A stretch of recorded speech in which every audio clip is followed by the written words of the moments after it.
From the pages of MikeHuckabee.com, a safe space from riots and most respiratory diseases, let's take another look back at the week that was. And by the way, you can sign up for my always free newsletter on MikeHuckabee.com to get some sanity delivered right to your email box twice a day. Do you remember the phrase leading from behind during the Obama-Biden years?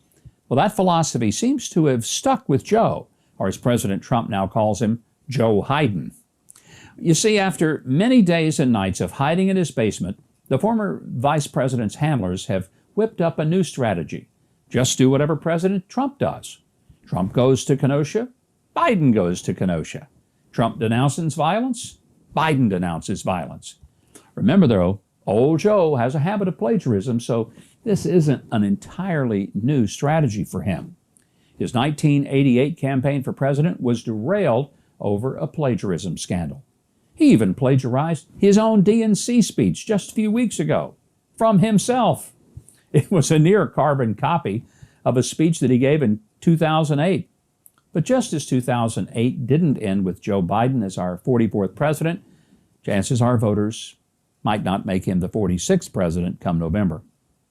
Just one more reason why the election is so critically important is that President Trump is still the only one who has both the will and the power to drain the swamp.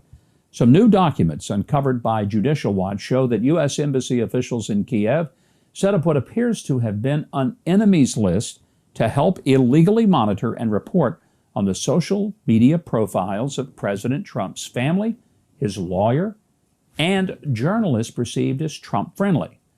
Be sure there's not many of those. The list of friendly to Trump journalists is indeed very, very small.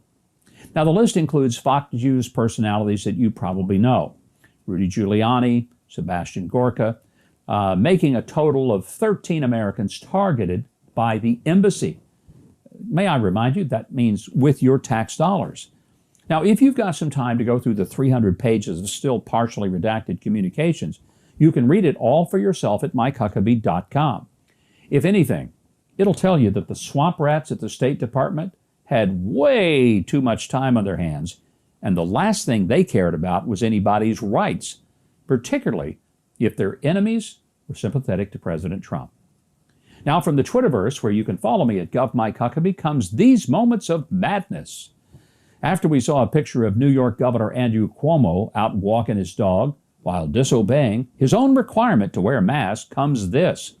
Governor Cuomo is admitting that he and Mayor de Blasio, as I like to call him, have screwed up safety so horribly that even the President of the United States needs an army just to be safe in New York City. Well, the President, President Trump, does have an army, but ordinary people living in New York don't, and they aren't safe because these guys failed to lead. So what do you do as a mayor when you're not painting a street for Black Lives Matter? Well, the D.C. mayor wants to remove statues of Ben Franklin, George Washington, Thomas Jefferson, and Andrew Jackson, along with several more.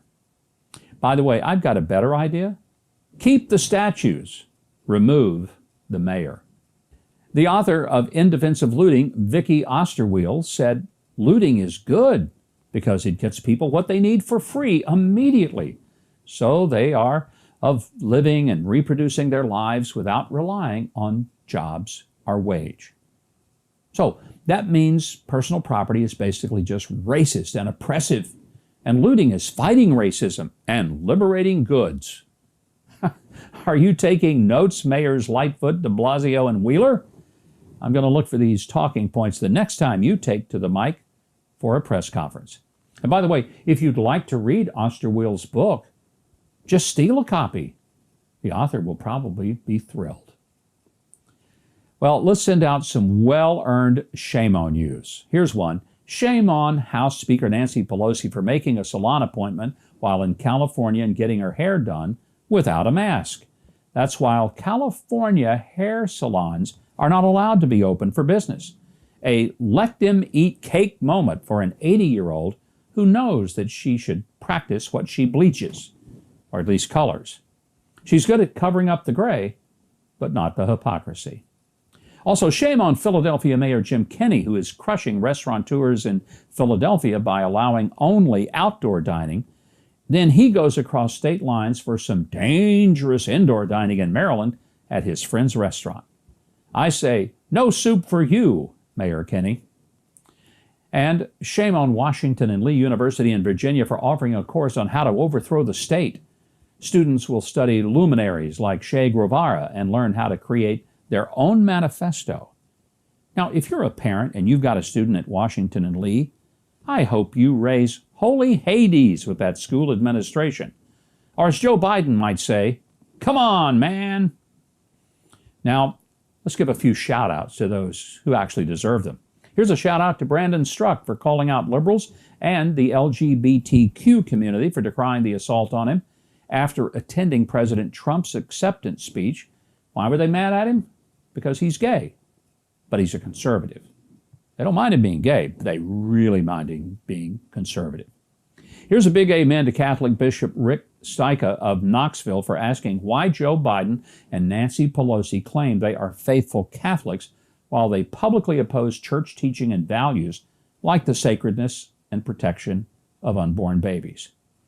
And a boneless shout out to Ander Christensen, who appeared in front of the Lincoln, Nebraska City Council to make an impassioned plea to stop deceiving our children by calling chicken nuggets or tenders boneless chicken wings. Here's an actual moment from his 2.5-minute rant or speech. Here it goes. I propose that we rename boneless wings in the city of Lincoln. We can call them buffalo-style chicken tenders. We can call them wet tenders. We can call them saucy nugs or trash. We can take these steps and show the country that where we stand and that we understand that we've been living a lie for far too long. And we know it because we feel it in our bones. Mr. Christensen, thanks for giving us all a much-needed laugh. Well, before we close, after considering all the trauma in our cities and the whiplash changes in COVID stats and rules, I'd like to remind you of something President Ronald Reagan once said. Government's first duty is to protect the people, not run their lives. Let's hope that the nation's mayors, governors, and bureaucrats can be jarred to their senses and maybe return to this simple yet vital duty. Another reminder, my brand new book, written with Steve Fiesel, is out. It's called The 3 C's That Made America Great: Christianity, Capitalism, and the Constitution. It's available at Barnes & Noble, Books A Million, Amazon, wherever books are sold, and at HuckabeeBooks.com.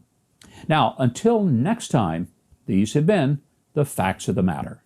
Thanks so much for watching, and I hope you enjoyed that video. If you did, be sure to leave a like, then subscribe, and hit the notification bell below. Now, if you didn't like it, you ought to find a Ben Shapiro video to detox you with more facts.